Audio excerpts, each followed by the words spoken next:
Well, we're given earnings before interest and taxes. So EBT is EBIT plus interest.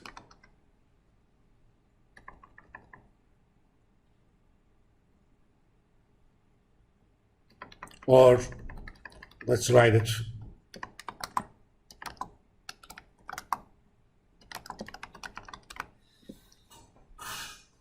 EBIT is earnings. Actually, no. This is EBT is EBIT minus interest. I calculate earnings before interest and taxes, then I have to deduct interest as well. Well, we know that EBIT is 24.9% of sales, and 730. Okay. Hence, net income is going to be 181,943 minus 8,000 in interest times 1 minus the tax rate. So that's net income. And I'm going to divide that by sales.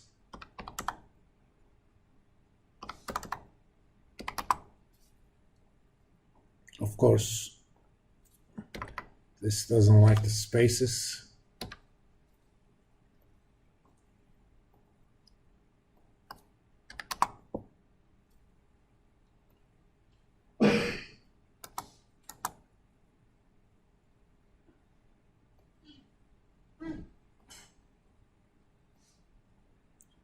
I became lazy and paid the price for it.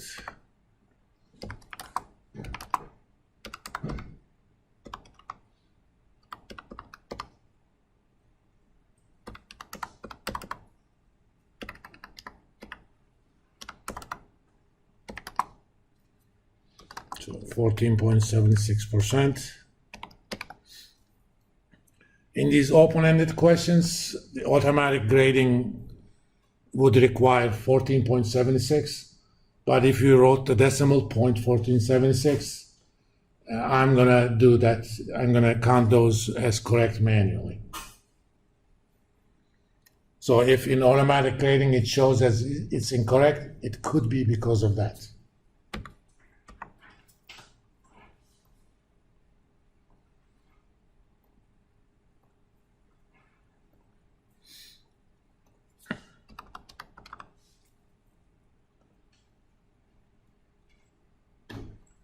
Come on.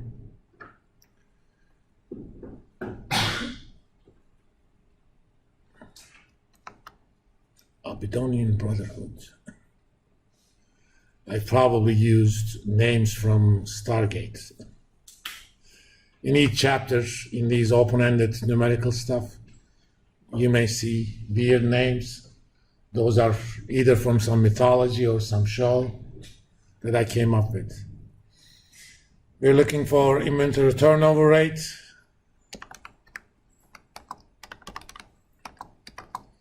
It's cost of goods sold divided by inventory.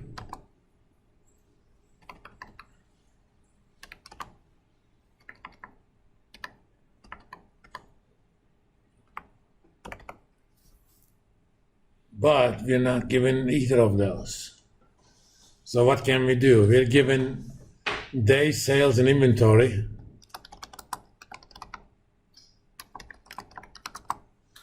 We know that's 365 divided by inventory turnover. That means inventory turnover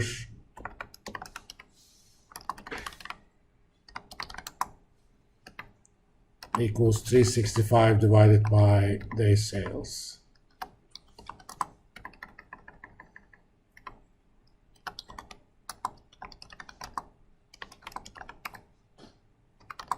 By the way, this is repeating of thing never happens at home.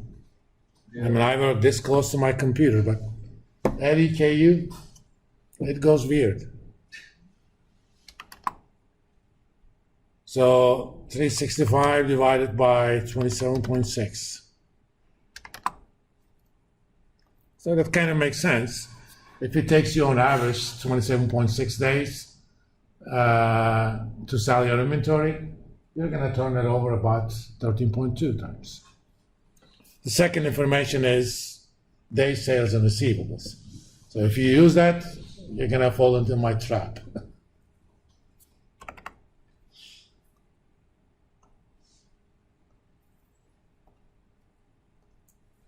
Especially on these numerical ones.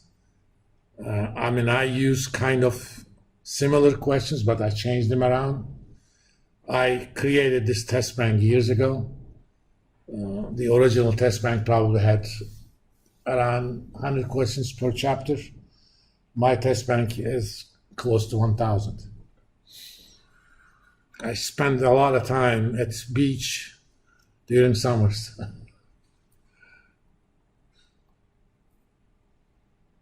I don't remember the numbers. 13, 22.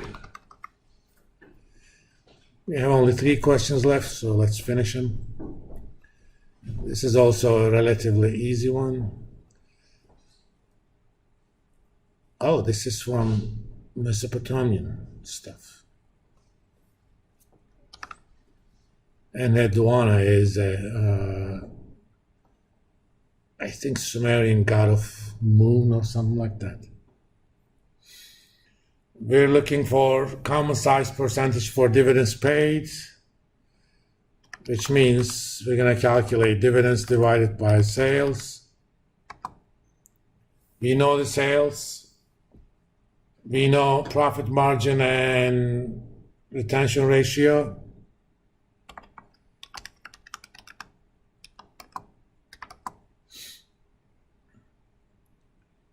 Let me see.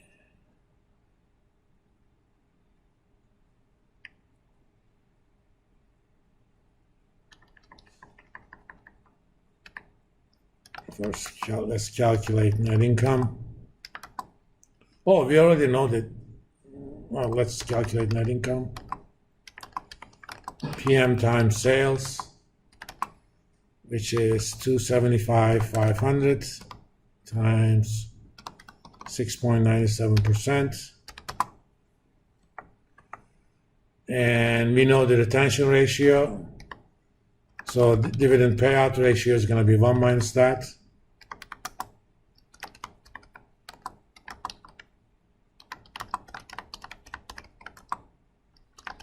I'm not going to worry about spelling at this point. 1 minus 68.6%. And since I know net income, all I have to do is multiply it with that. Dividends are equal net income times dividend payout ratio.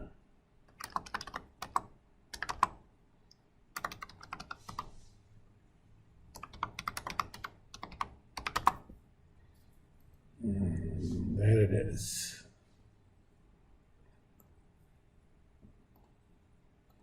Again, simple. Write definitions, figure out what you need.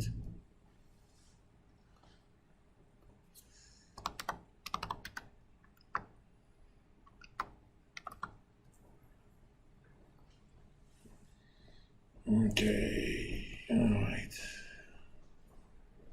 Now, definitely, this is Babylonian stuff. Urza Baba. It's a city in which is pretty close to nowadays Baghdad. The oldest known city is the city of Ur. 5,000 before Common Era. So 7,000 years ago, they had cities. We're looking for market to book ratio, which means price per share divided by book value per share.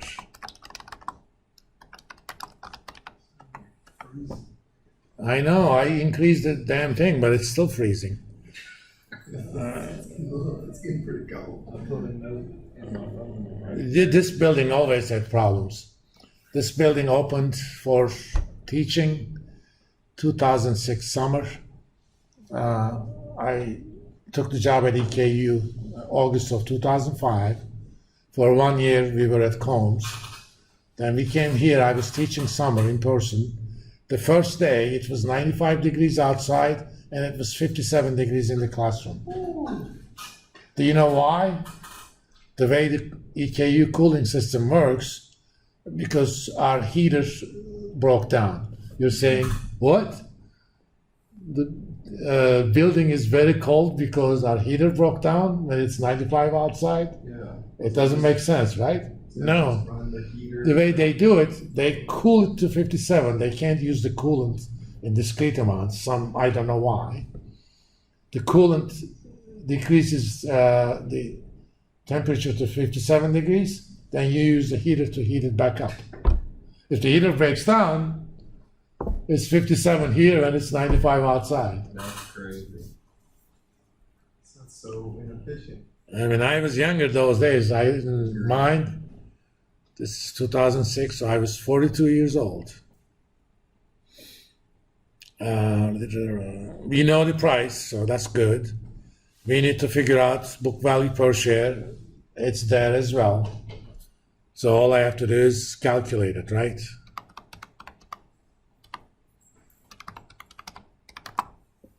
$177. The key here is to disregard extraneous stuff. Earnings, for example. You may think, oh, he's looking for PE. No, I'm not looking for PE. I'm looking for price to book or market to book.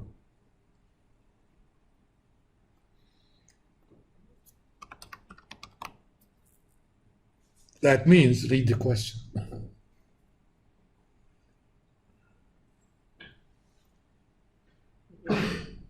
Paraphrasing, I don't remember who said it, but paraphrasing that guy, the difference between successful students and failing students is the difference between reds and red nuts. The difference between poor and rich, worked and did not, something like that. Okay, one final. Cash coverage ratio and CCR is simply EBITDA divided by interest, and EBITDA is let me see, net income plus interest plus taxes plus depreciation. And we have all of them there. So let's calculate the whole thing. Net income 23,800. Interest is 4790. Taxes 8610. Depreciation 4870.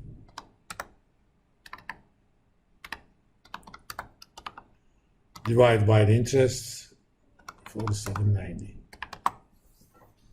Done. Again, all I have to do is write down the definition.